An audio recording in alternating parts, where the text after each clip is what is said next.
اللہ الرحمن الرحیم۔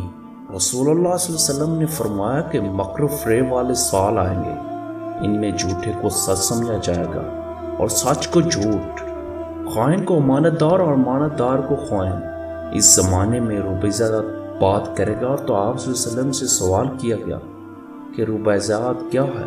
تو آپ صلی اللہ علیہ وسلم نے فرمایا کہ حقیر و کمینہ آدمی وہ لوگوں کے عام انتظامات میں مداخلت کرے گا۔